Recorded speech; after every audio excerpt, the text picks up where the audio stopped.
To discuss the developments in Ondo State, I'm now joined by political analyst Henry Olonimoyo. Thank you very much for joining us. Yeah, good evening. Good evening. A lot of emotions for the people of Ondo State today, from losing a governor to acquiring another one. Aiyedatiwa is now governor. But considering the controversy that had engulfed the state since Akure fell ill, were you surprised at the seamless speed of transmission of power, or you expected more? Yes, let me begin by saying that our prayers and thoughts are with the family of the departed former governor now of Ondo State. And it's always an unfortunate thing for a person like that, for any person in particular, to pass away. And we pray that God gives the family and even the state the fortitude to bear the loss.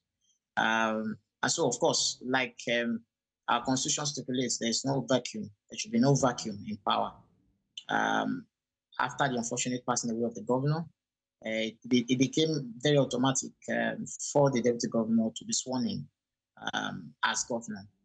He was already functioning and acting capacity, and I didn't think that there would be any drama again. It was clear and obvious since it became official that the governor had departed. It was all very, very, very automatic that the deputy governor will be sworn in as governor now. Okay. Let's talk a bit about the law around this. He's now governor. He's also expected to have a deputy, right? How long does he have before he must pick one? Yes, with the speed with which things are going now, it was sworn in around later in the late afternoon today, and in that time, he has already appointed a chief press secretary and some other appointments. And you also know that a commissioner, a special advisor, some of the special advisors of the departed governor, a former governor, had already resigned. And as with the pace with which things are going, I expect that after consulting with his political camp and with the paraphernalia of the party, I'm sure that in no distant time, even this year, he would appoint a deputy governor. And of course, we also keep our fingers crossed, because there are still likely to be more resignations from the present cabinet of the state, because some of them, of course, were loyal, very loyal to the former governor, and then some of them also engaged the deputy governor, who is now the governor, in one form of political tussle or the other. So it's expected that now that he has taken the reins of power as governor, that he will begin to appoint his own loyalists into government. All right, let's set a bit of an agenda. What should be the governor's first task for a state that has been seemingly stuck in a limbo for quite a while, with the crisis that has engulfed the health condition of the late governor? What should those be? Yes, governors are stalled for a while in the state, and there's no doubt about that. Good enough, the budget, 2024 budget, was passed and was submitted about a week ago, and that means the governor has already started work. But I think also the people of the state don't know him. They only know him as deputy governor. They have not been able to see him in action.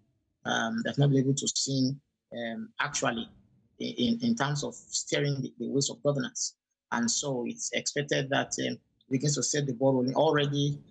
There have been some minor changes already, in the sense that the popular Abire market, Abire Road in Akure, capital city, that was barricaded, that the divider was barricaded with very huge barriers, had been removed already, and allegedly by the new governor now, and that means that he probably has his own different way of running things, which is different from his departed boss.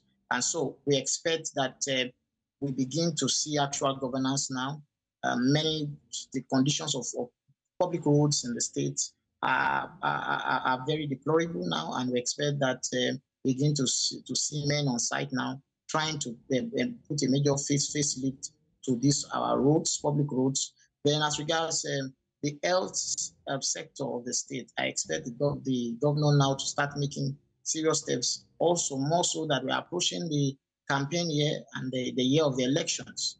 If he's going to come to campaign or talk to the people on what he can do, I think he has to start showing it now, and what his priorities are in governance now that he has the reins of power before the campaign season kicks in fully. All right. Before we let you go, there's a part of this conversation that must be addressed. In the past year or so, there's been a lot of bad blood and mudslinging among the political class. How should the governor go about reuniting this class of people so that they can in turn work well for the people of this state? Would you expect to see, for instance, the reappointment of former appointees of the late governor, or do you expect a completely fresh breed of people? And how would this impact the political climate in the state?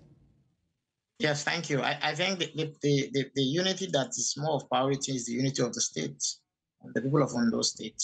As regards people who had worked with the past governor, there's very, very little chance that some of them will be retained in this government with the pace with which things are going. There's very little chance, because some of them are on record to have come to publicly say disparaging things about the new governor now, and now that he has emerged by a stroke of faith as the governor of the state, it's expected that these people will resign or probably get their appointments terminated. So I did not see him. I only see him retaining, of course, part of the cabinet who were loyal to him in the midst of the tussle he had with the House of Assembly and with people who wanted to impeach him.